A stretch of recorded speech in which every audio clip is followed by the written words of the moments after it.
gente vai analisar um documento que é ao mesmo tempo muito pessoal e muito revelador.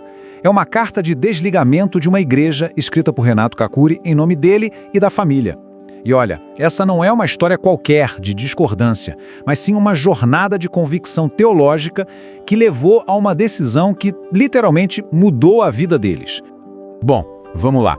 Logo de cara, essa citação já define o tom de tudo. Fica muito claro que essa separação não tem a ver com conflito pessoal, com algum tipo de drama. O que é interessante aqui é como ele já estabelece que a discussão é sobre doutrina, é sobre crença, é sobre uma busca pela verdade bíblica na forma como o autor passou a entendê-la. Então, que decisão foi essa que mudou tudo? Foi o anúncio formal do Renato Kakuri, que era encarregado regional de orquestra, de que ele, a esposa e as filhas estavam se desligando da Igreja Congregação Cristã. E isso não significava só sair da comunidade, mas também abrir mão de todos os ministérios que eles tinham.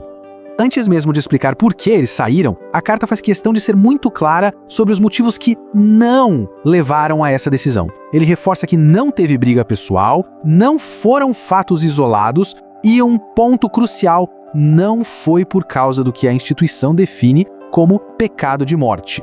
Isso já mostra a seriedade das preocupações doutrinárias que vêm a seguir.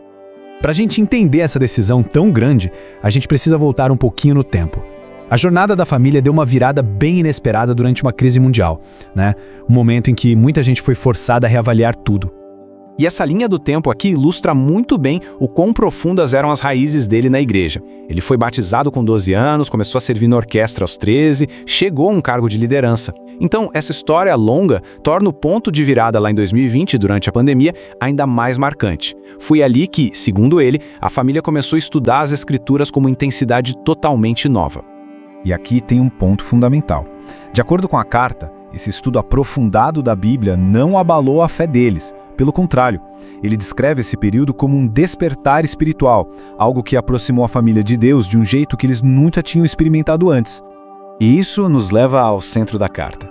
O Renato descreve 5 conclusões doutrinárias principais que ele e a família alcançaram. E foram essas conclusões que os colocaram em rota de colisão com os ensinamentos da instituição. Vamos ver cada uma delas. A primeira divergência, e talvez a mais central na teologia cristã, vai direto ao coração da fé, a questão de como uma pessoa é salva. Aqui a gente vê um contraste bem nítido. De um lado, ele descreve uma visão que era comum de que a salvação é algo pelo qual se luta o tempo todo, uma batalha a ser vencida.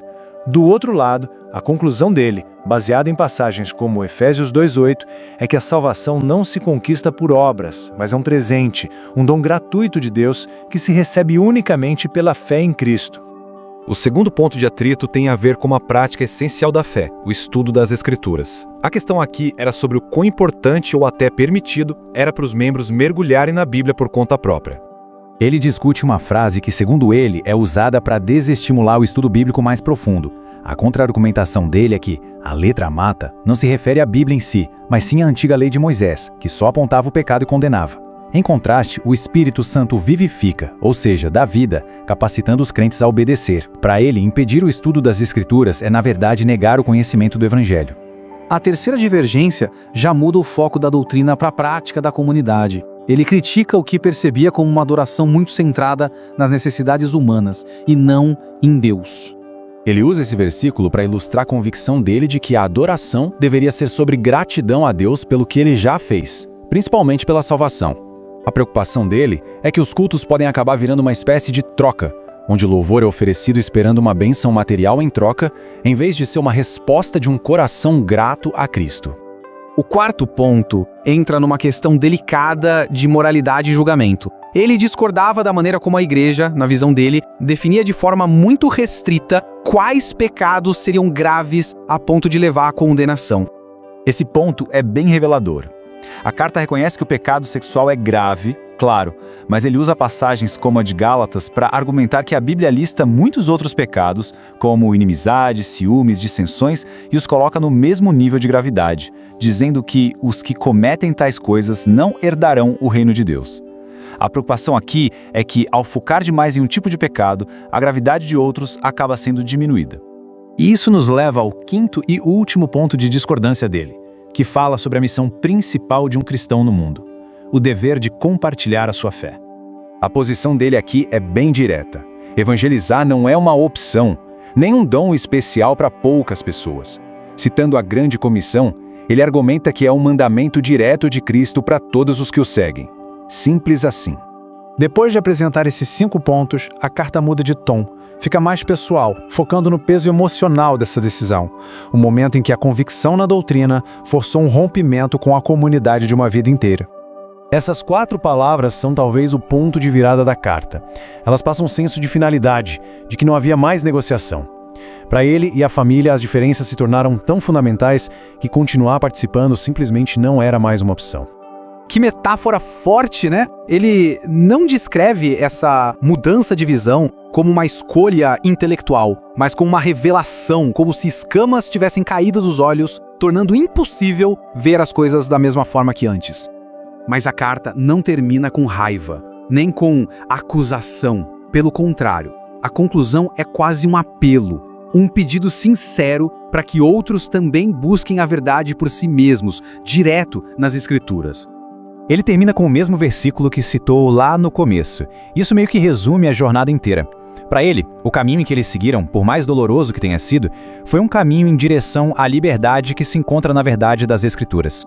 E isso nos deixa com uma pergunta muito maior. A história dessa família acaba destacando uma tensão que é universal, aquele equilíbrio delicado entre a crença individual e a identidade de um grupo. É uma questão que vai muito além de uma denominação específica e faz a gente refletir sobre a natureza da fé, da comunidade e da própria busca pela verdade. –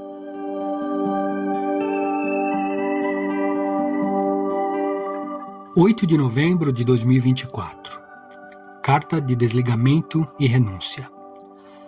Ao Ministério e à Irmandade da Congregação Cristã no Canadá e nos demais países. Que a graça e a paz do nosso Senhor Jesus Cristo estejam em vossos corações. Por meio desta carta, gostaria de formalizar o meu desligamento da Congregação Cristã no Canadá, juntamente com a minha esposa Lenisa e filhas Isabela e Heloísa.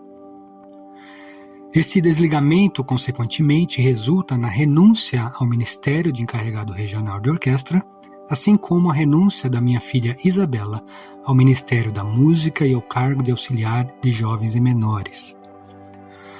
A decisão de me desligar da instituição foi impulsionada por motivos que se baseiam em fundamentos bíblicos e doutrinários. Deixo aqui claro que não tenho a intenção de expor ou magoar ninguém, pois em todos esses anos sempre tive um bom relacionamento com a Irmandade, com o Ministério, sempre fui bem tratado por todos, tenho amigos que estimo e familiares dentro da instituição e amo a todos no amor de Cristo Jesus, nosso Salvador. Julgo importante mencionar também que o nosso desligamento da instituição não se dá por desentendimento pessoais ou fatos isolados, nem mesmo por nenhum pecado de morte, como erroneamente a instituição costuma exortar. Ao contrário, minha família nunca teve um relacionamento tão íntimo com Deus como o que estamos vivenciando neste momento. E o meu casamento está no seu estado mais saudável desde que conhecemos verdadeiramente o Evangelho de Cristo Jesus. Fui batizado com 12 anos de idade em São Paulo, capital, sem conhecimento nenhum do Evangelho e sem conhecer o real sentido do arrependimento dos pecados inerentes ao coração do homem. E sem saber também que o que perdoava os pecados não eram as águas do batismo, mas sim a fé em Cristo e o seu ato salvífico no madeiro da cruz. Iniciei a tocar na orquestra aos 13 anos de idade, aos 22 anos me casei e alguns anos depois mudamos para a cidade de Itatiba, no interior de São Paulo, onde em 2008 fui apresentado ao Ministério do Encarregado Regional de Orquestra. Em 2016 mudamos para o Canadá e em 2020, em meio à pandemia, começamos a ler a Bíblia com mais atenção, estudando-a com afinco e em constante oração, e entendendo que Deus falava conosco a cada verso inspirado pelo Espírito Santo.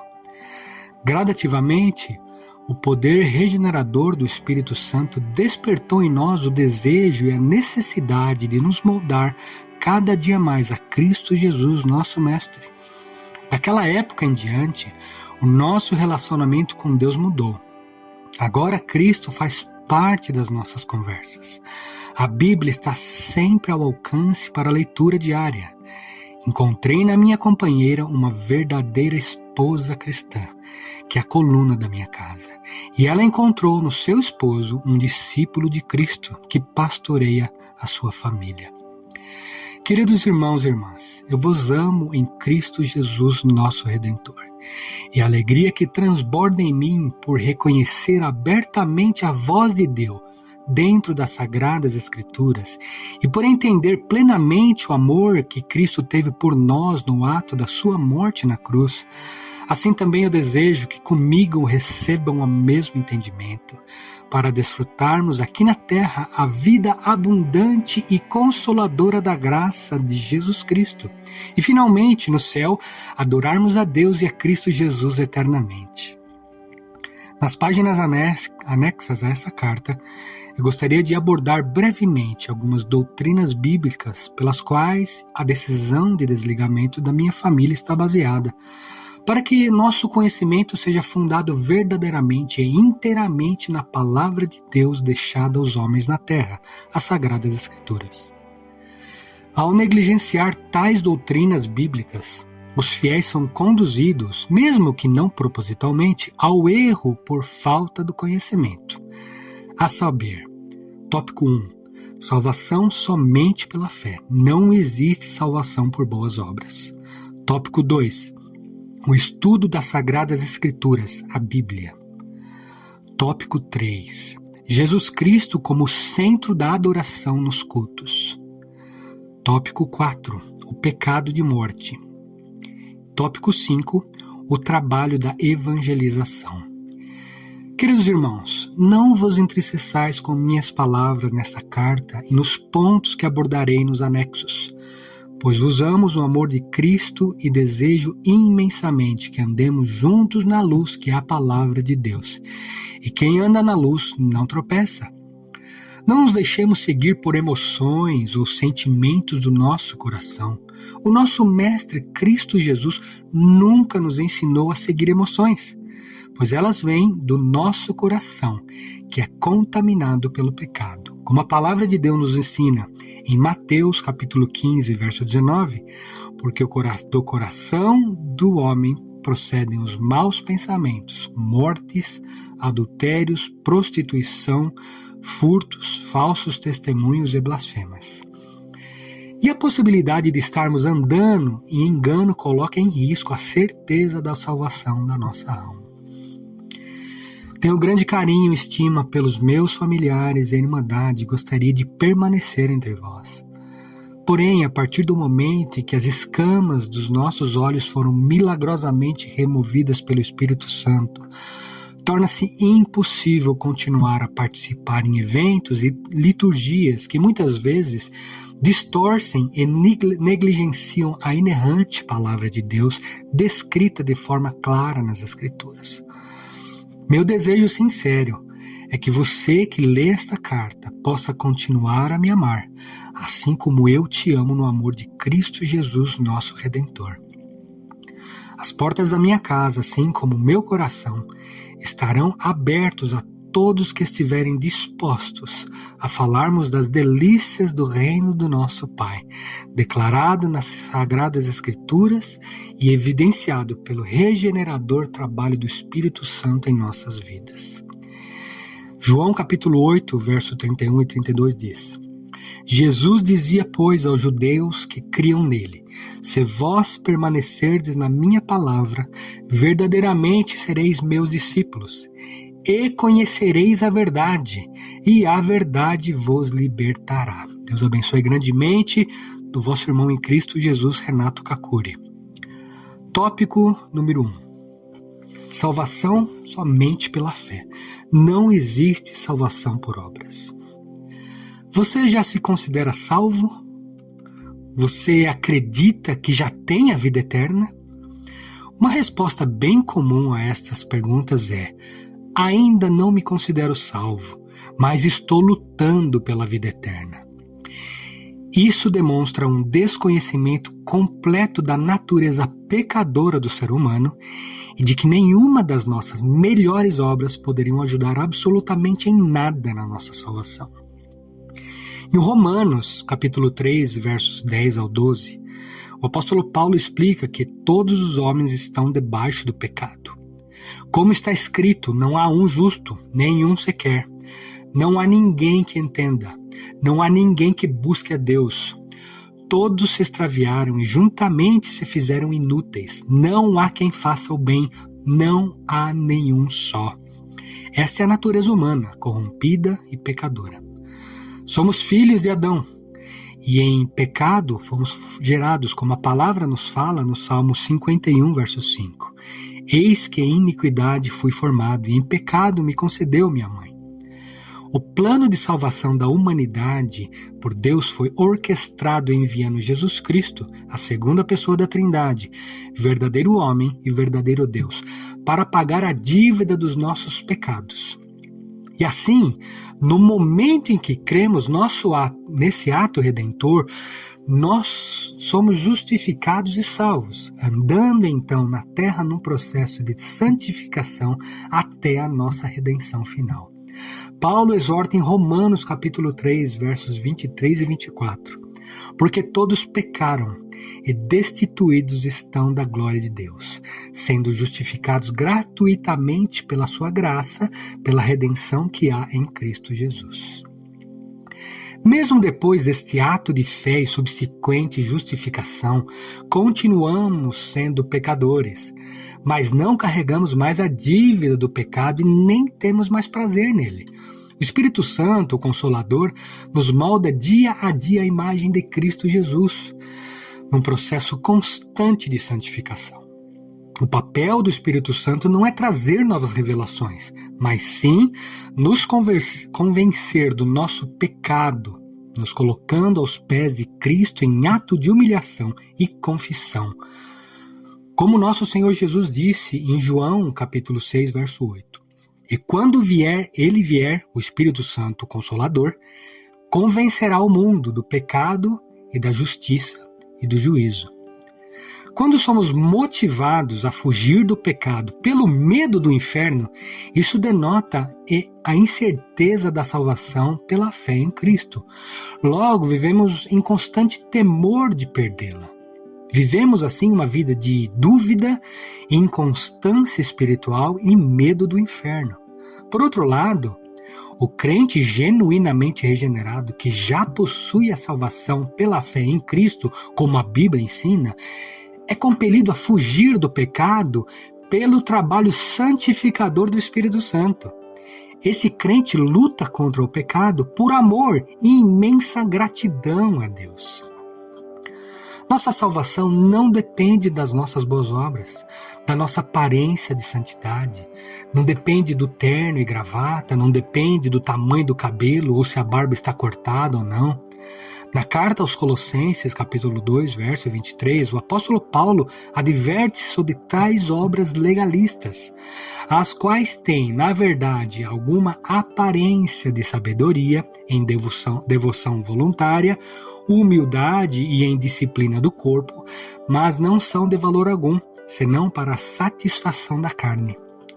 A nossa salvação é mérito 100% de Jesus Cristo, pela fé que é dom de Deus. Andar em aparência de santificação não nos torna cristãos. O verdadeiro entendimento bíblico nos ensina o inverso. Andamos em santificação como resultado da nossa fé em Cristo pelo trabalho do Espírito Santo em nós. Andar em santificação não nos dá salvação. Ao contrário, a nossa vida de santificação é a evidência de que fomos salvos pela fé em Cristo Jesus. Depois de salvos pela fé, o crente rejeita o pecado, não por medo de perder a salvação, mas por amor e gratidão a Deus que o salvou da ira vindoura. A vida de santificação do crente é evidenciada pelo fruto do Espírito em sua vida, como está escrito em Gálatas capítulo 5, verso 22. Mas o fruto do Espírito é amor, gozo, paz, longanimidade, benignidade, bondade, fé, mansidão, temperança. Algumas outras referências onde a palavra de Deus, a Bíblia, nos ensina que quem crê já tem a salvação. O livro de Efésios, capítulo 2, versos 8 e 9. Porque pela graça sois salvos, por meio da fé. Isso não vem de vós, é dom de Deus, não vem das obras, para que ninguém se glorie. Na carta a Tito, capítulo 3, verso 5. Não pelas obras de justiça que houvéssemos feito, mas, segundo a sua misericórdia, nos salvou pela lavagem da regeneração e da renovação do Espírito Santo. Tópico número 2. O estudo das Sagradas Escrituras, a Bíblia.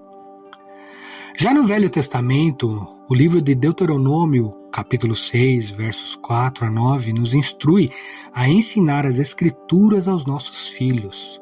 O profeta Oséias também deixou escrito no capítulo 4, verso 6, que o meu povo foi destruído porque lhe faltou o conhecimento.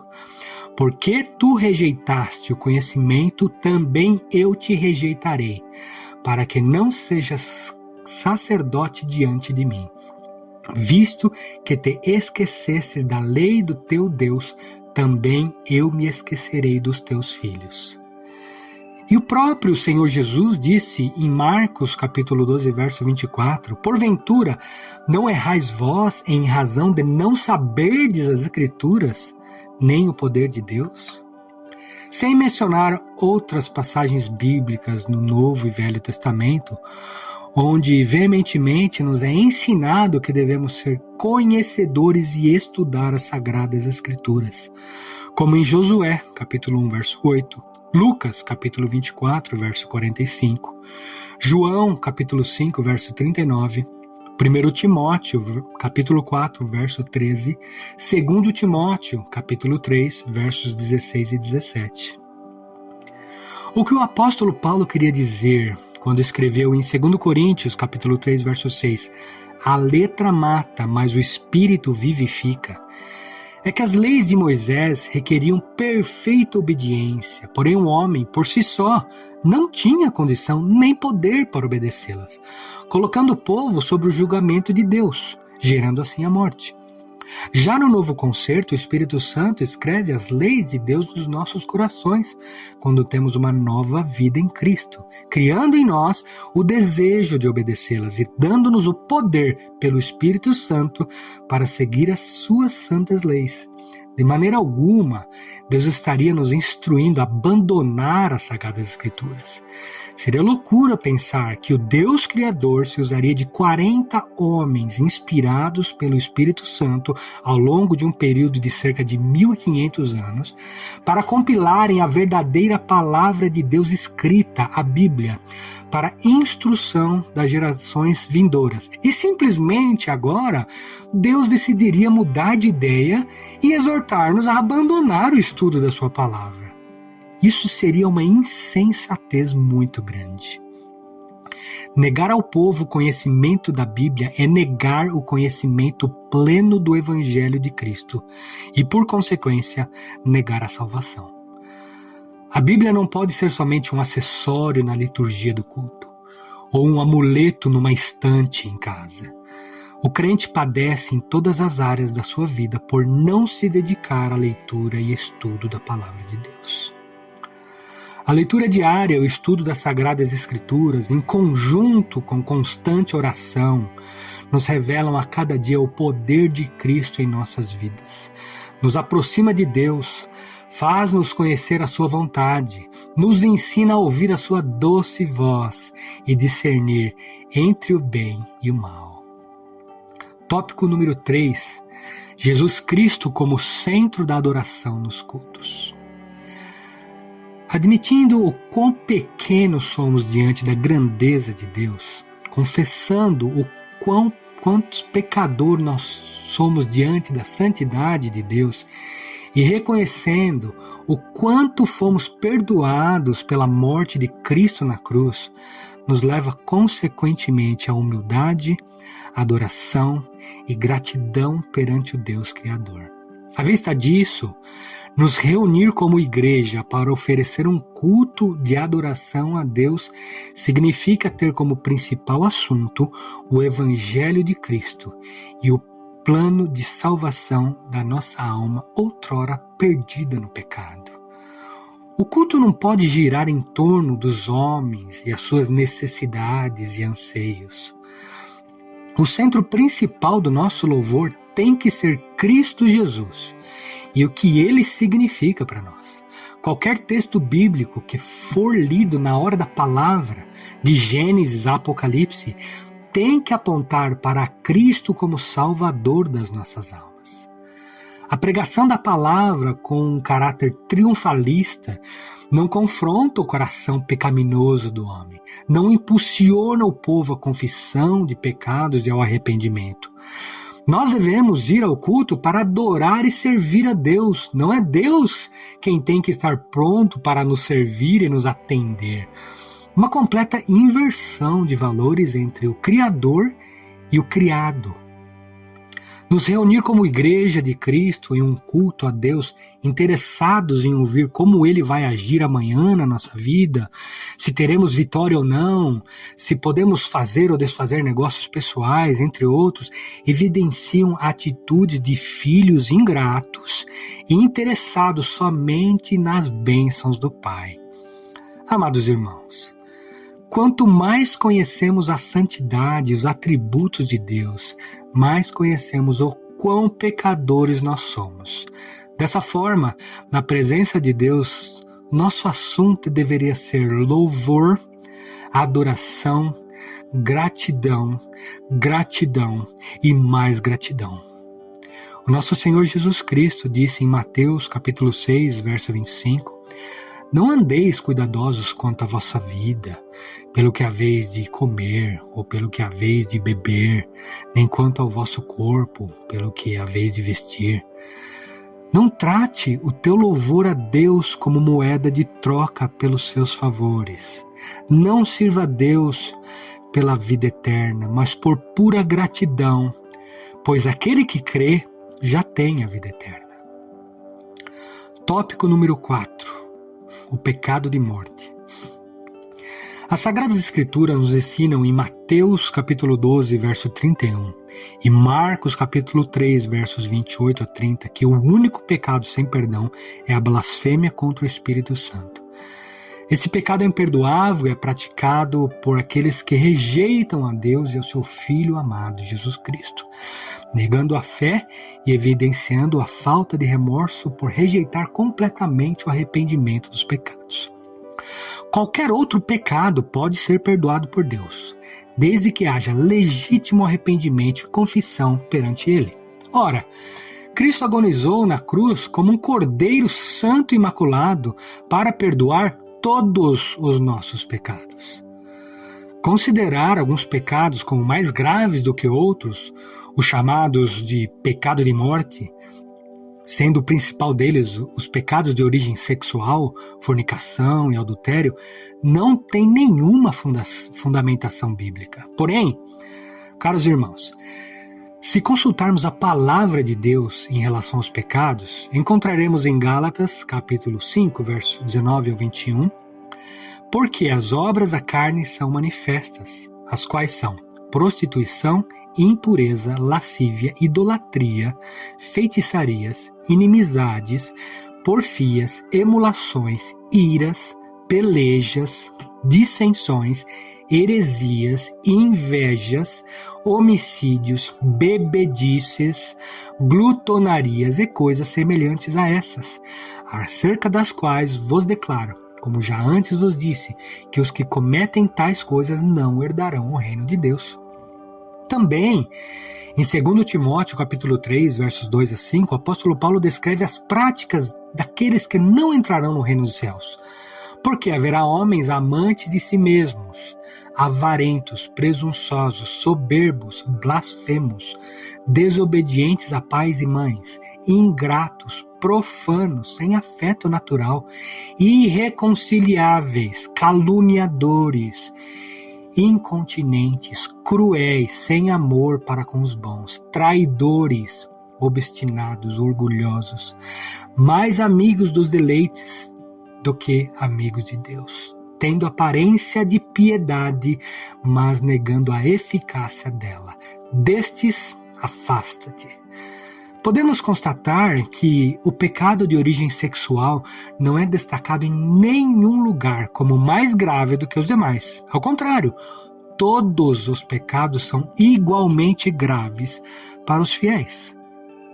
E os que vivem numa vida de pecado evidenciam que nunca tiveram a fé salvadora de Cristo Jesus no coração. Não estou aqui suavizando a gravidade do pecado de origem sexual. Pelo contrário, eu estou demonstrando a gravidade dos demais pecados que comumente são chamados somente de falhas e fraquezas.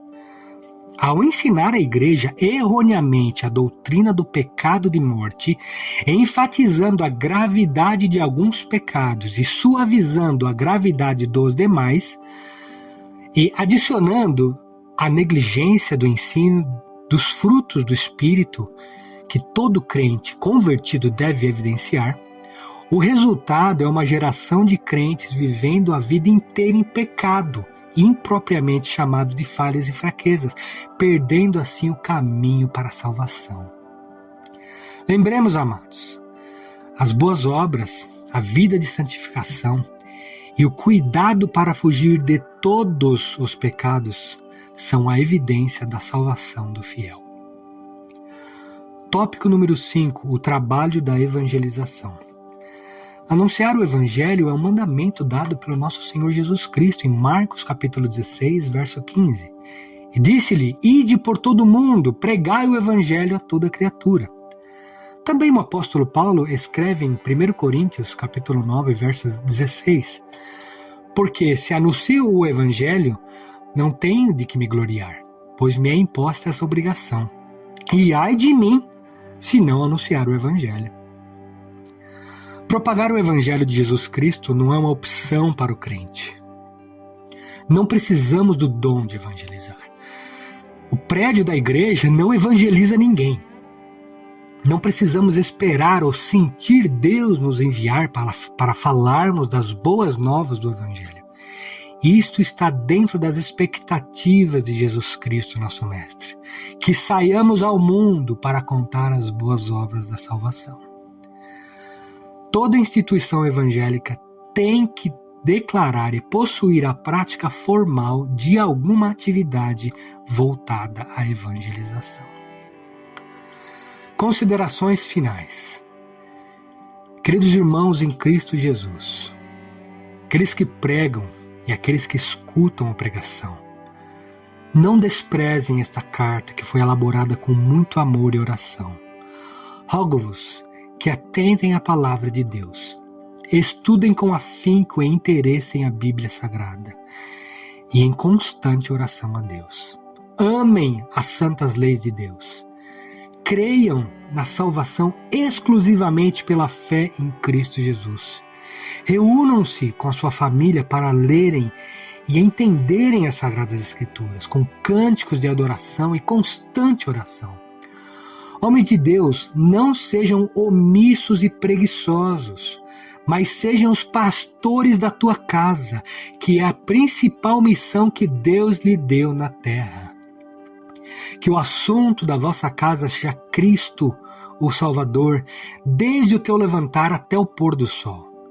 Sejam virtuosos, livres em Cristo, sofredores pelo Evangelho, amáveis, piedosos, verdadeiros adoradores de Deus. Busquem a luz e o entendimento do alto. Não negociem a tua salvação por um cargo, uma posição em igreja nenhuma. Não se deixem enganar por emoções que consolam momentaneamente o coração, mas não edificam a tua alma. Termina aqui esta carta com o mesmo verso citado no início dela. João, capítulo 8, versos 31 e 32. Jesus dizia, pois, aos judeus que criam nele, se vós permanecerdes na minha palavra, verdadeiramente sereis meus discípulos, e conhecereis a verdade, e a verdade vos libertará. Deus vos abençoe grandemente. Irmão Renato Kakuri.